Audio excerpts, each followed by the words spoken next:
Hello there, guys, and welcome back to That Anxious Gamer. Today, we're going to be taking a look at the Great Houses of Calderia, a grand strategy and Crusader Kings free clone that just came out on Steam. Now, I'm going to be looking at the Founders Beta, the pre-early access edition right now. I was given a game key by Resistance Games and Fire Squid, the developer and publisher of this game. However, that will not be affecting my review. I'll be telling you if I feel like it's worth it to jump in right now, what the target audience for this game is, and whether it's worth your time and money. So to basically begin this review, it's going to be broken up into 3 parts, which is how I normally do my reviews. I'm going to be looking at all game settings, as I always do on PC games. Then I'm going to be going into gameplay, and then finally into the review. I like to look at this in an organic way, not playing the game much beforehand, so you can kind of see what the gameplay experience would be if you're just starting out on the game, and all my organic reactions. For those of you not interested in the settings and or the gameplay, I'm going to be putting a timestamp for the settings portion, the review portion, and the gameplay settings, so you can just kind of jump to whatever part of the video you actually care about. So let's actually get right now into the settings. So what's going on with the settings for this game? Well, to be honest, guys, it's pretty basic. You have a few gameplay settings, tooltips, and everything. The video settings are decent. I would say for, a small studios like this, they're perfectly acceptable. You got your FPS limit, you've got your Windows mode, resolutions, anti-aliasing. You're not getting DLSS, you're not getting FSR, you're getting just kind of very basic stuff, but it works. And the game boots up very easily, not a big deal. Audio settings, guys, the music in this game is a little loud, but not like some games where they blow your eardrums out just as you get into the main menu. I think they did a good job with that.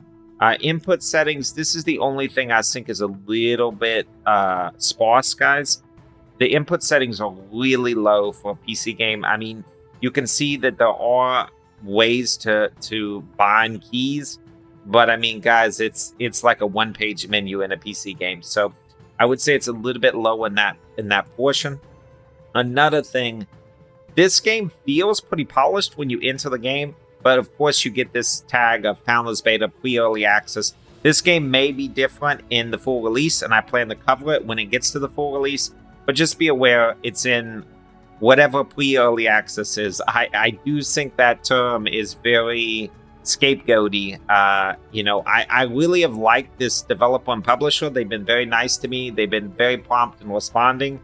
But just drop the pre-early access. I mean, we know it's in early access. I think that just doesn't sound too good. So let's get into the game without any further ado. So we're going to start a new game. So Calderia was once known as a paradise. However, the rulers of old grew hungry for power and knowledge, and devastation followed. The exact reason for the downfall long forgotten, and for centuries Calderia was taboo and never to be visited again. Okay? When the new emperor learned of this land, he disregarded the warnings of his council and granted a mandate for any noble house to claim parts of the land in his name. He appointed a viceroy to rule Calderia on his behalf. However, just 2 generations after the recolonization, bickering has arisen. Rumors are spreading that the viceroy himself has succumbed to the same old megalomania that afflicted the rulers of old. So, you get a little bit of a story going in. I'm going to be honest, guys. The story feels pretty paper thin to me. Let's see what our house name should be. Let's actually click to edit, and we'll just do House Hydra, because that's what I normally do. So, there we go. House Hydra. Okay, we'll continue. Tradition. As the etiquette of feudalism dictates, each house has different ideals. Each family stands for something. From the beginning, we must make sure that we are known as... So what do we want to do here? Peacemakers, idealists, schemers, isolationists, scholars, upgrades. Let's do peacemakers. I feel like could be quite good. But idealist could also be quite good. You know what? I'm a very idealistic person. Let's go idealist. Okay, here it is. It was our parents that led our expedition to recolonize Calderia. Decades later, the time was up. but they left behind a prosperous fiefdom, large family, and the beginnings of a legacy. It is time to choose who among their children would become the new head of family. Head of family sounds like something like out of Big Brother, guys. That's a weird way of saying it, but okay. Issachar. So what type of traits do we have here? We have sociable. Okay, that's good. Diplomacy +2. Modest, good. Economy, and humble. So this guy seems to have all good traits. Yeah. So this female, Ledizar. I mean, Issachar. There's some weird names, guys. But anyway, melodic or melancholic, like basically depressed. Sorry for not knowing how to pronounce this word, but yeah, wrathful. A lot of negative traits there, but there is some military traits. This guy just seems to have all positive traits, and he's fortunate. So yeah, I think this one's probably going to be the way to go. He's also younger than the others, so it seems like there's almost nothing that would make me not choose Issachar. So we're going to choose him. Okay, yeah, we're going to densely have the line here. Let's put it in red on this side, right? And then secondary color, we can use like, let's see, like a yellow. Okay, that's got a weird one. Let's see what we got here. Okay.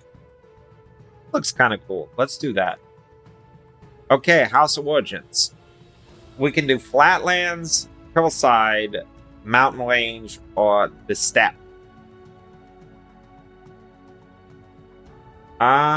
You know, it's interesting. The steppe just says varied effects. Flatlands, high population, crop bonus seems to be pretty strong.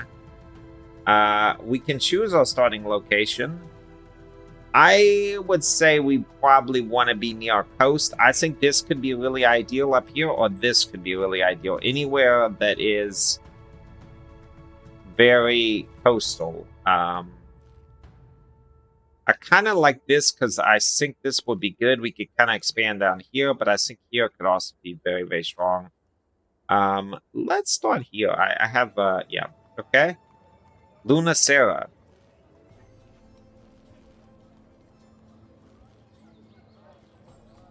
Okay, that's workers built. High starting population, crops +10. Okay, let's make sure. Let's look at what this is. Calderas.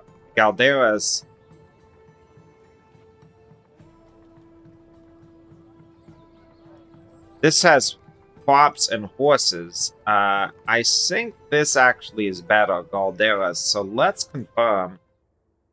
Would you like to have a tutorial? Yes, guys, we're going through the game for the first time. Let's go through the tutorial and see how the tutorial is actually in this game. Can found an access here. Okay. The fiefdom is your home. You are a vassal of House Tomias, so we are actually already a vassal. All right. Duke Martinel governs over the duchy you belong in. So we are a vassal of a little province, but then there's actually a duke over us. There are 4 duchies in Caldera. Duchies are indicated by the different background colors. Dukes may have several counts as the vassals. Okay. Machismo del Calderi is the capital of Caldera. Viceroy honorary rules over Caldera. So all dukes are vassals of the viceroy. So basically, the viceroy is the most powerful man in this particular part of the country. Okay, we can return to our fiefdom here. Actions on the map are done through the fiefdom action menu. Click here to access the fiefdom. Okay, where is it talking about when it says click here, though? I guess this. Click the view button to enter a fiefdom view. Okay. All right. The population of your fiefdom is shown here. First number is the current population. Second number is the max population. Okay. All right. Population amount translates to workers. Okay. All right. Total production per day is shown here. Drag and drop workers from other professions to farmers to your production of crops is positive. Okay. Well, let's say that I would say winemaking is not critical at the moment. Let's put this here. So that puts 1, and already our crops per day is getting close to positive. Let's take one of the masons. I would say that's not uber important, and we'll put that in the farms. And then there you go. Your population grows according to the happiness of your workers. Okay. So we have overseers that can boost or hinder a profession. Production and happiness are the most important factors. Okay. Okay, I see. So actually, our people will directly oversee this. Now, this is interesting. Um, I don't know who. I guess Issachar in this case has to be the one that does it. Okay. All right. Click the back button or right mouse button to return to the map. Okay. You must pay your workers for the labels. Each profession has 3 tiers of wages to choose from, provided you can produce the resources. Okay. All right. So you can basically give them more money. So let's take a look at this because this is going to be interesting. The keep, we don't have anybody going on to the keep, so that's kind of interesting. The vineyard, we are we are actually making more from the vineyard. So let's actually have somebody oversee this. Hopefully, somebody that has some. Well, we don't want a gambler. That would be a bad one.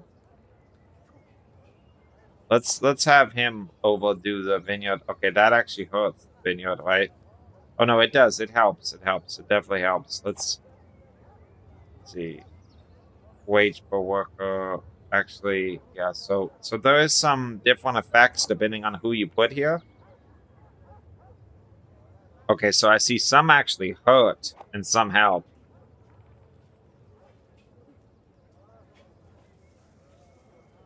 All right, let's look at the masons here. We want to get our masons here. Good.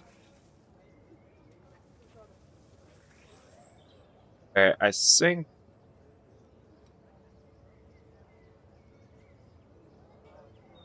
Yeah, I think the production goes up a little bit. So overall, this is good. Let's put this guy. He's got a knight helmet. Let's put him to the keep.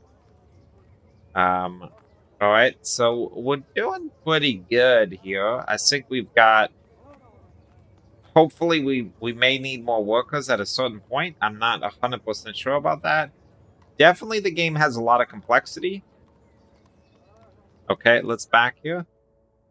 Your current objectives can be seen here. You've done the first one already. Hover to the exclamation icon to continue. So we've assigned the overseers. Good diplomatic relationships are important. Send an official visit to your overlord's fiefdom to improve your relations. Okay. Diplomacy. Official visit. Okay, we gotta drag a family member here. Or I guess you have to. Okay. Yep. All delegations have to be done by somebody in your family. Choose a leader for your delegations. High diplomacy. Yeah, you need high diplomacy. That makes sense. So which of these? So that's economy. So he has 14 diplomacy. All right. All right. And we can actually see who we're going to visit.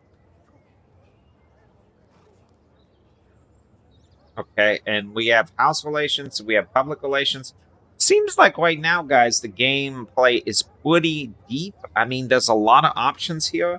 I have played some Crusader Kings 3. It's not my favorite game of all time, but I will say this. I played it. I've enjoyed it. I've had fun with it. This game feels somewhat similar. I think, honestly, sometimes the menus seem clearer to me than Crusader Kings 3, but one thing that I do notice is I'm not sure if, like, Crusader Kings 3 is kind of a game a lot about the interactions that your characters actually get into and, like, all the family drama that can happen. Let's see if this game has anything similar, or it's just more similar in a gameplay way, but not in the storytelling kind of setting. Okay, click send. Yeah, well, we're overseeing farmers, but we have to send him because they didn't give us another option. Okay, time moves on. We can move, yeah, we can move time around, build a building. So let's see if we can actually build a building here. Or maybe we have to. Oh, I see. So now it even gives us family members with our task, unmarried members. Okay. So why when I click this does it just scroll around? That is kind of interesting. Yep. So we can look at new upgrades available. Yeah. So we can actually. Okay.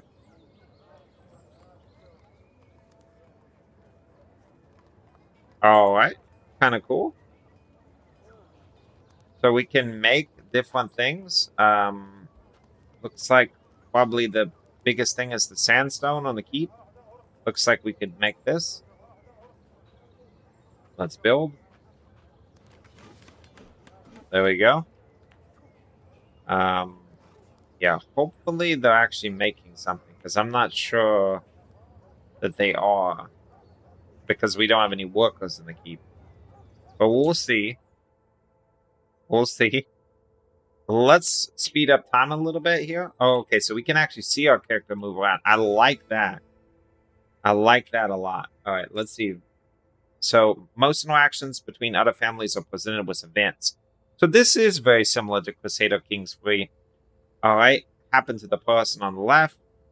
A skill of 10 to 12 is average, 18 plus is superb. So we're kind of looking for that. So like for intrigue, our main hero of the family, Issachar Hydra, is really good on intrigue. But he's not as good on diplomacy. But just he's above average. Okay. You may choose what your family members try to achieve, but the characteristic determines how well they succeed. So there's kind of a dice roll component, but you can tell a little bit just from aptitude. Generosity. So Tomoso's reputation or Tomoso's power. So Camilla Tomoso is pleased with Issachar Hydra's visit. Mark his arrival. Camilla arranges a feast. During the evening, Issachar is encouraged to give a speech without warning. He decides to address and toast. Well, they're giving you a feast. I think it makes a lot of sense to say the generosity. Camilla Tomoso is pleased by Issachar Hydra's words, and the feast goes on in orderly fashion. However, she doesn't pay any particular attention to the guest. So I gain the trait irritated. Uh, okay, recent visit relationship. I still benefit from that. Okay, from the button, and now we go into the objective. This is the end of the tutorial. So the tutorial, guys, was pretty decent. I would say it was somewhat short. With all that you can do, you probably would need a little bit more of a tutorial to actually like fully learn how to play the game. I'm assuming they're thinking that a lot of the players of this game are naturally coming from other grand strategy games, so I don't blame them there. That makes sense, but I will say that, probably a little bit longer of a tutorial in the main game would be a smart idea. So let's actually look here at the road to victory. So we court somebody, propose a marriage, arrange a wedding. Then we build a building, unlock companions, unlock military units. So we kind of keep going on. Build a network of power, rising in the ranks of Caldera. So we relation account equal or less than -40. So we basically can rise to being a count, it looks like, relation to Duke, and then become a Duke, and then eventually become Viceroy, and then actually become the king. So it seems like basically the end game goal is to either become a king or become the Viceroy. So that's interesting. Very, very interesting. I like that the objectives of the game are very clear. I really like that. I think that's smart. Um, it makes it kind of simple as to what you're actually doing. All right, so when we click on these, let's actually look into diplomacy. Uh, yeah, we're not gonna court. So let's actually see unmarried characters. So let's actually click here. House Hydra. Now, can I actually go here and I want to actually, yeah. So I want to actually here and see if I can create a marriage here. Because that would be something that definitely in this game could be a big deal. So I kind of get how this works, but I don't get actually how to actually make, like, see, we have unmarried characters, we click on them. I guess we can just try to, yeah, courtship. It gives us potential courtships. I will say this, I feel like Crusader Kings Free does a much better job in terms of actually giving you the courtship options. I'll say it that way. Um, this is a bit weird in how this courtship works because, okay, so like if I drag Issachar here and then gullible, attractive, cautious, like, do I want to be married with any of these? See, it's very hard to know. So let's actually not have him be the first one. And let's actually try to pull her over here and then see that. So we'll do that. So let's see where other potential ones. So this is a count. Let's see if we can go diplomacy and let's see the courtship options here. Right. She's 42. I mean, we want to have children, guys. That's a terrible idea. So we're not going to do that. Um let's see what so let's see our neighbors here. So Countess, can we actually court her? Probably not. Yep. Married characters, yes. So she's already married. That won't work. Baroness, diplomacy. We we could court the Baroness here. She's aged 34, which is much better. So she's an option for us. Let's actually take a look here. This is another Baroness.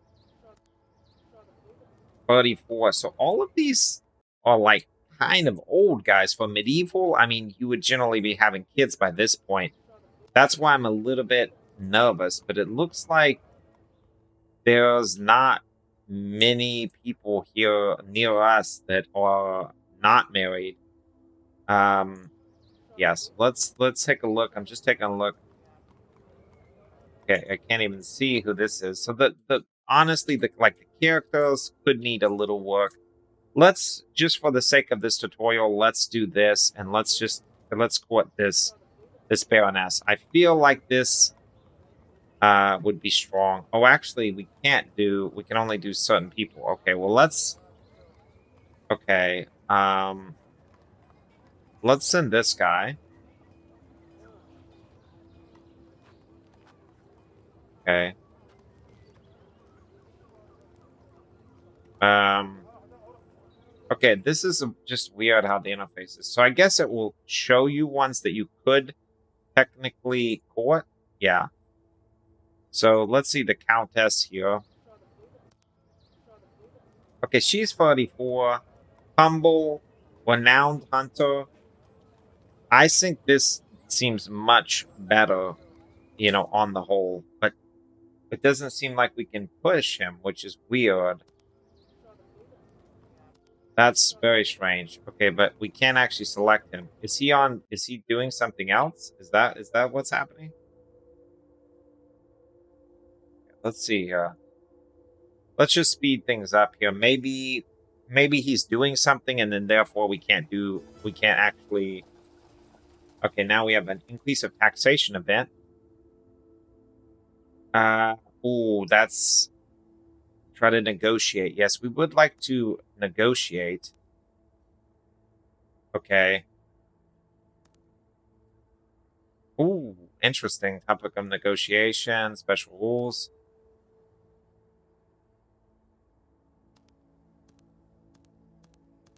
I don't know what this is. Auto was all priority. So how does this work? Okay.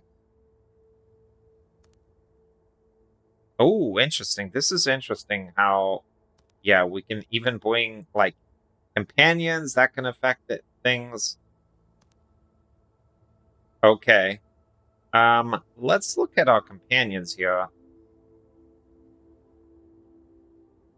So we have uh several different people.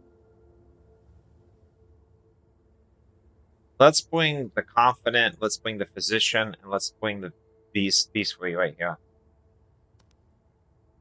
No. Okay, so we can actually bring four. Bonus against diplomacy, bonus against economy. Let's do bonus against military. Let's do this. Negotiation fields. So this is an interesting little mini game. I'm actually kind of interested by this. Um,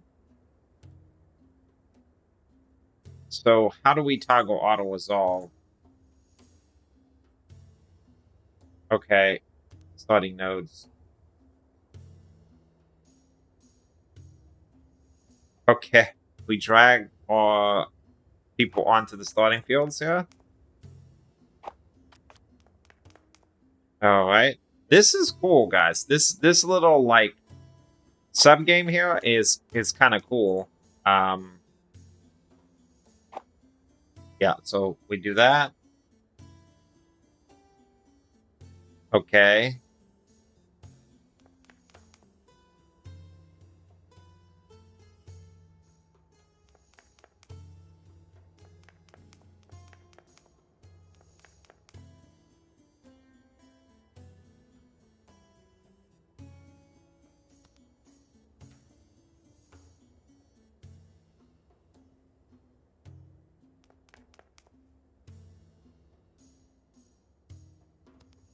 Okay, bide your time. I see.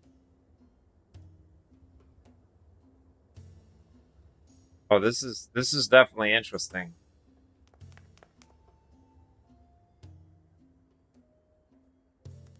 Let's do auto move here because I'm not sure exactly how this is gonna go. Let's just see how this plays out.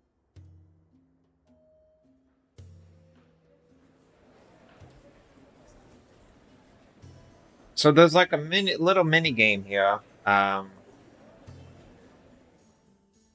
are we even attacking here? Is this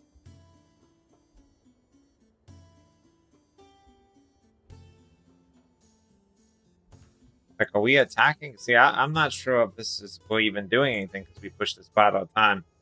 Kind of regret doing that. Yeah, so looks like we got pretty whacked here. I think this is definitely going to be. We're going to lose this negotiation. Was this a cool little mini game? Yes, it was. No, the mini game is really, really cool. Obviously, we lost heavily. I think that's pretty clear. But that was a cool mini game. I really like that. Very, very cool to see them put that in. Let's actually see now if after we do that, if we can actually marry somebody, because that's kind of bizarre. Yeah, so we can't even see our character here. So this is very strange. What is he up to? What is our character doing? What is he up to? What's going on with him? Why is Issachar? Is he indisposed or something? Seems like he's available. The weird thing is when you go to marry, it doesn't look like he is.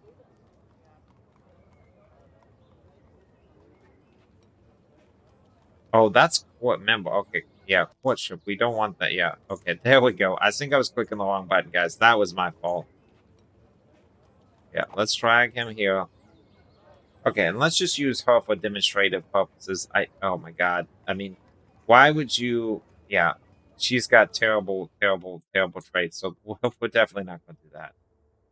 Let's try this instead. Okay.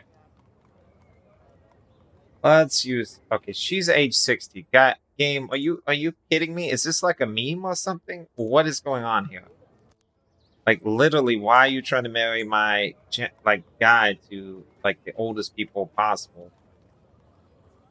Is this like I don't really understand what's going on here. This is actually kind of crazy to me. This is Duke. Like, can we? Yeah, so we can't even use this. Okay, so yeah, so I will say this, guys. I think Crusader Kings is a lot better in this aspect because it's much easier to go through the marriage list and kind of see what's going on. We'll just send. We're doing it as a test anyway, so it's okay. It honestly does. It's totally fine if this doesn't work. But we're just gonna see how it is. Dinner at sunset. So we have a great dinner, um, complimentary dinner, suggested toast. Interesting. Let's compliment the dinner. Do not follow etiquette. Okay. So the visit did not go well. We'll see what happens here. Oh, child. We have a child. Yago has turned 5. Is now eligible to be award. Happy birthday, Yago. Party of importance.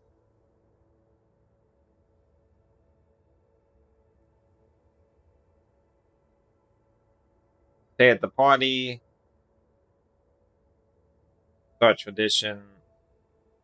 Find a way to leave politely. I think. Oh, he gets dissatisfied.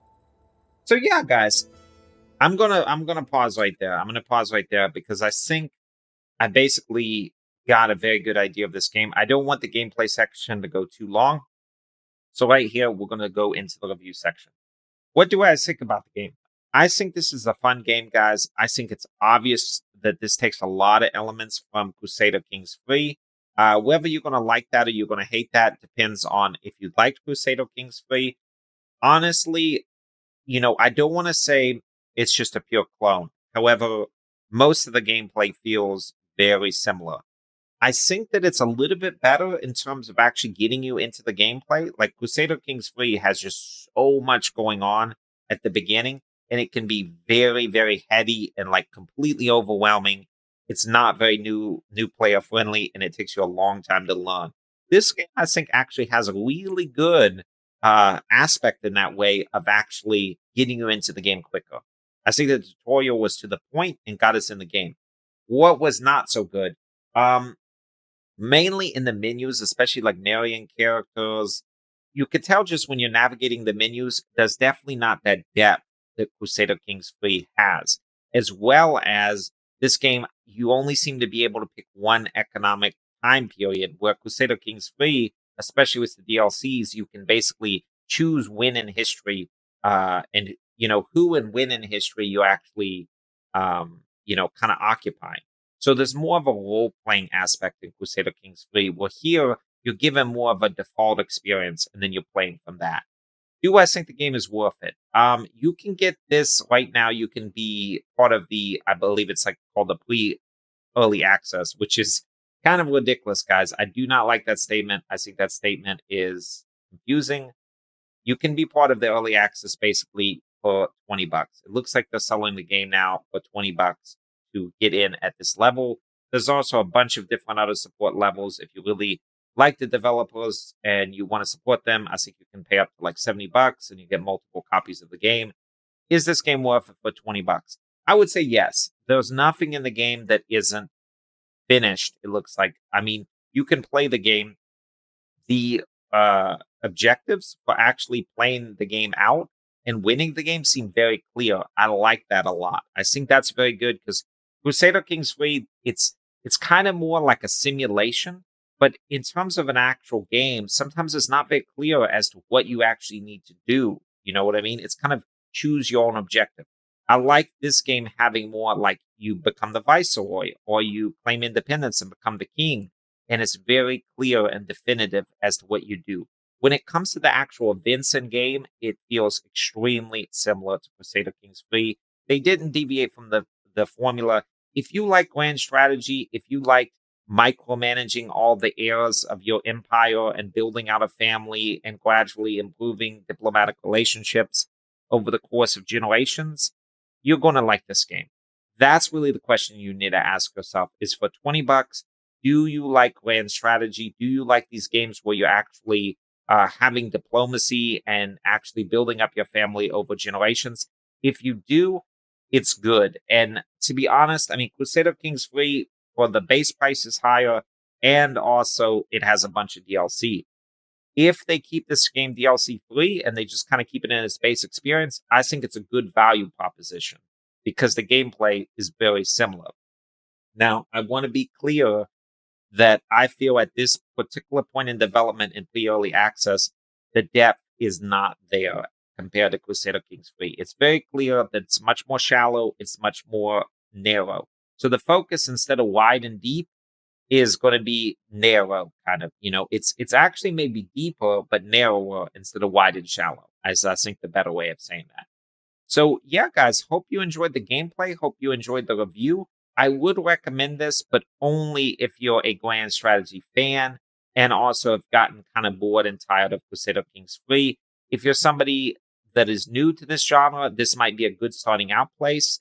I do think it's a little bit ambiguous as what they mean by pre-early access. I think that if you're unsure, guys, it's probably better to wait until there's actually a definitive game. They have a definitive roadmap, and you have okay, there's going to be a release date on the horizon.